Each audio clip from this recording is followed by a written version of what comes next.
Chega a 217 o número de mortos na maior tempestade da história da Espanha. O governo convocou 10 mil militares para ajudar nos resgates e as autoridades ainda buscam desaparecidos. O Domingo Espetacular percorreu as regiões mais devastadas pelas chuvas e registrou um cenário dramático de destruição. Um dos maiores desastres naturais da história da Espanha. Centenas de mortos e desaparecidos. Imagens de destruição que chocaram o mundo. O Domingo Espetacular percorreu as cidades de Paiporta e Catarroja, duas das mais atingidas pelas enchentes que devastaram o centro-sul do país. Acompanhamos de perto o desespero e a tristeza dos moradores, entre eles brasileiros. Esta é a primeira vez que Gleice volta ao que sobrou do que antes era a casa e a loja dela. Estava a ponto de fechar a loja, que era quase às 8 da noite, que o comércio fecha às 8. Foi quando começou a entrar água, mas no início era pouquinho. E logo já cedo quando começou muito forte. Ela e o bebê conseguiram se salvar depois de estourar o teto do imóvel com uma vassoura. O resgate foi feito pelos vizinhos de cima. Agora, Gleice está temporariamente na casa de outra brasileira, a Andréia Boninho. Menos mal que a gente pode contar com a colaboração, a ajuda de muita gente, porque sozinha era impossível. Nós estamos em Paiporta, o local mais atingido por causa da enchente, que fica a cerca de 15 minutos do centro de Valência, mas por causa da catástrofe os acessos estão cortados. Então a gente tem que caminhar uma longa distância, muita gente faz esse mesmo caminho, gente levando paz, material de limpeza, água, pessoas que vão ajudar os moradores. Caminhamos ao lado de muitos voluntários. No trajeto até a cidade, muita lama e destruição. Uma cena chama a nossa atenção. Os policiais parados ao lado do homem próximo a um carro.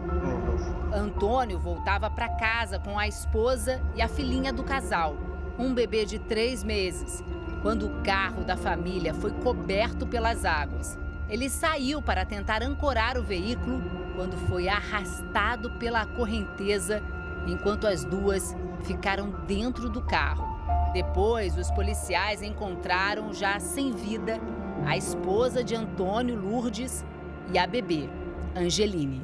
Apesar de ser uma região com muitos prédios, a água entrou na parte térrea desses edifícios e a gente ainda vê muita lama na entrada, na parte da entrada dos prédios, também nas lojas que ficam aqui na parte de baixo. Para a gente ter uma noção, a água chegou mais ou menos aqui, olha, nessa altura.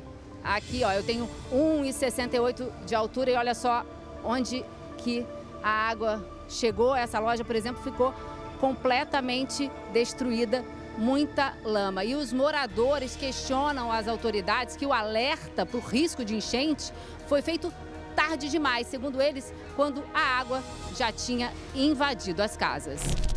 A cerca de 6 quilômetros de Paiporta, outros brasileiros tentavam chegar em Catarroja.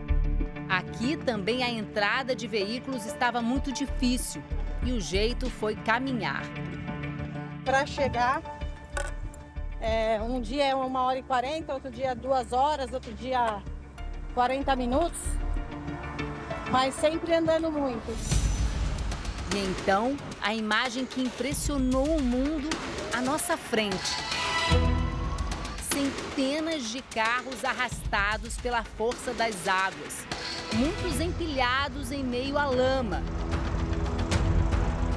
Voluntários ajudam na limpeza das casas e das vias. Eles se misturam às equipes de resgate que continuam a busca pelos desaparecidos. Olha, aqui virou um depósito de carros, gente. Depósito. É muito triste. Olha isso.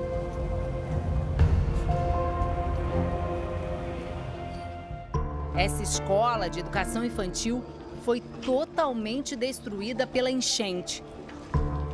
O Consulado do Brasil em Barcelona informou que até o momento não foram registradas mortes ou desaparecimento entre brasileiros que moram na região. Segundo meteorologistas, na última terça-feira, choveu o equivalente ao esperado para o ano inteiro. E isso num período de 8 horas. As imagens de satélite permitem comparar o antes e o depois do temporal. O volume de água equivale a 3 dias inteiros das tempestades que destruíram muitas regiões do Rio Grande do Sul no primeiro semestre deste ano. Este meteorologista explica que a tempestade na Espanha foi causada por um fenômeno chamado DANA, depressão isolada em níveis altos. A temperatura da superfície do mar ali no Mediterrâneo, nos arredores ali da costa da Espanha, pode ter fornecido muito vapor para que a nuvem que se formou fosse muito eficiente e muito capaz de produzir chuva. Já seguros, depois do susto, Gleice e o filho agora se preparam para mais um desafio: a reconstrução da vida. São meses e meses de trabalho duro para poder colocar mais ou menos em ordem. De momento, vou ter que ficar, não sei, até Na minha casa. Até quando puder. Na nossa casa.